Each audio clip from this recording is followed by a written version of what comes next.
me quieres matar, ¿se acuerdan?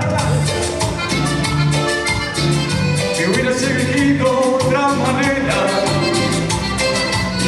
una manera limpia y elegante, al menos algo que no cause pena. Elegiste muy mal,